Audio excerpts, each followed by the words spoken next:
নমস্কার বন্ধুরা, সকল বন্ধুদেরকে জানাই ধন্যবাদ।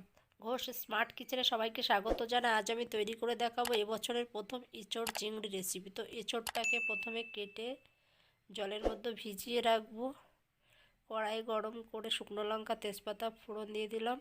এঁচোড় কাটা হয়ে গেছে, টমেটো দিয়ে দিলাম একটা। নতুন পুরনো সকল বন্ধুদেরকে জানাই ধন্যবাদ আমার পাশে থাকার জন্য, আমার ভিডিওগুলো দেখার জন্য। তবে এবার এঁচোড়গুলো দিয়ে দেবো, দিয়ে ভালো করে নেড়ে চেড়ে নেব। বন্ধুরা, ভিডিওটা কোথাও স্কিপ করবেন না, সম্পূর্ণটা দেখার অনুরোধ রইল। এই পর্যায়ে লবণ, হলুদ, লাল লঙ্কার গুঁড়ো, চিনি দিয়ে দিলাম। দিয়ে ভালো করে নেড়ে চেড়ে আমি এঁচোড়টাকে প্রথমে কষিয়ে নেব। এবছরের প্রথম এঁচোড় চিংড়ি রান্না করলাম। আদা জিরে আমি শিলেই বেটে নেব। তো দেখুন, চিংড়ি মাছটাও দিয়ে দিয়েছিলাম, দিয়ে একসঙ্গে সব কিছু ভালো করে কষিয়ে নেব। আপনারা চাইলে আগের থেকে ভেজেও নিতে পারেন চিংড়ি মাছটা, এইভাবে দিলেও টেস্টি হয়।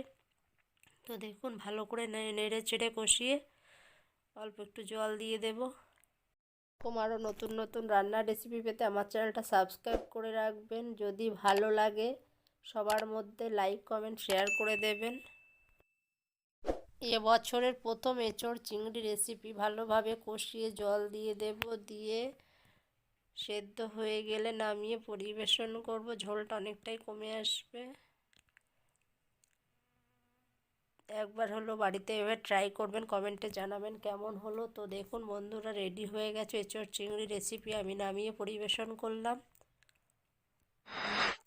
এবছরের প্রথম এঁচোড় চিংড়ি রেসিপি।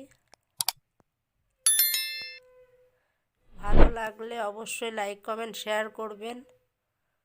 সবাই ভালো থাকবেন, সুস্থ থাকবেন। অন্য রেসিপির সঙ্গে দেখা হবে।